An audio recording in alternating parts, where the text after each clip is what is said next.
Hello guys, जय हिंद, वंदे मातरम। मेरा नाम दिव्या गौतम है। हमारे यूट्यूब चैनल तिरंगाधारी में आपका स्वागत है। तो आज इस वीडियो में हम सावित्रीबाई फुले के बारे में पढ़ेंगे। सावित्रीबाई फुले भारत की पहली महिला अध्यापिका थीं, जिन्होंने लड़कियों को पढ़ाने के लिए पहला स्कूल खोला और ये उस स्कूल की प्रिंसिपल बनी। सावित्रीबाई का जन्म 3 जनवरी 1831 को महाराष्ट्र के सतारा जिले के नायगांव में हुआ था। इनके पिता का नाम खंडोजी नेवसे पाटिल था और इनकी माता लक्ष्मीबाई थी। 3 भाई बहनों में सावित्रीबाई सबसे छोटी संतान थीं। उसके बाद मात्र 9 साल की उम्र में 1841 में सावित्रीबाई का विवाह ज्योतिबा फुले के साथ हुआ था। उस समय ज्योतिबा फुले 12 साल के थे।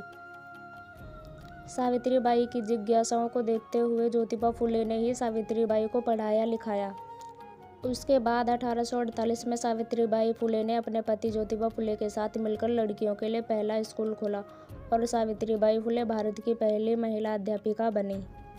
जिस समय सावित्रीबाई ने लड़कियों को पढ़ाने के लिए स्कूल खोला, उस समय लड़कियों की शिक्षा पर सामाजिक पाबंदी थी। समाज के लोग सावित्रीबाई के कार्य की निंदा करते थे। इसीलिए जब सावित्रीबाई लड़कियों को पढ़ाने के लिए अपने घर से स्कूल की तरफ जाती थी तो समाज के लोग उन पर पत्थर मारते थे और उन पर कीचड़ फेंकते थे। लेकिन इन सारी यातनाओं को झेलने के बावजूद भी सावित्रीबाई अपने कार्य से पीछे नहीं हटीं। सावित्रीबाई ने अपने जीवन को मिशन की तरह जिया। उन्होंने न सिर्फ लड़कियों को शिक्षित करने के लिए संघर्ष किया, बल्कि महिलाओं के साथ समाज में हो रहे अन्य अत्याचारों के खिलाफ भी अपना महत्वपूर्ण योगदान दिया। सावित्रीबाई के समय समाज में बहुत सारी कुप्रथाएं प्रचलित थीं और महिलाओं के साथ बहुत ही दुर्व्यवहार किया जाता था। सावित्रीबाई ने इन सब के खिलाफ संघर्ष किया। उस समय समाज में विधवाओं के साथ बहुत ही दुराचार किया जाता था और सती प्रथा प्रचलित थी। छुआछूत बहुत ज़्यादा चरम पर थी। दलितों का बहुत ज़्यादा शोषण होता था। इन सब के लिए सावित्रीबाई ने आवाज़ उठाई और समाज में विधवाओं पर हो रहे अत्याचार के निवारण के लिए विधवा पुनर्विवाह का समर्थन किया और सती प्रथा के खिलाफ आवाज़ उठाई। महिलाओं की मुक्ति के प्रयास किए और छुआछूत को मिटाने के प्रयास भी किए। और सावित्रीबाई ने दलित महिलाओं को शिक्षित किया।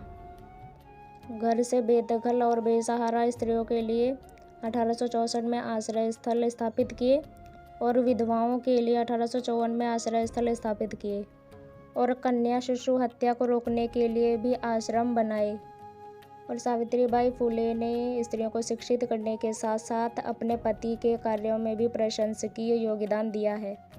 सावित्रीबाई के महान योगदान के संबंध में ज्योतिबा फुले ने कहा है कि मैं अपने जीवन में जो कुछ भी कर पाया हूँ वह मेरी पत्नी सावित्रीबाई के सहयोग से ही हो सका। वे कांटों भरे रास्ते में भी मेरे साथ कदम से कदम मिलाकर चलती रहीं।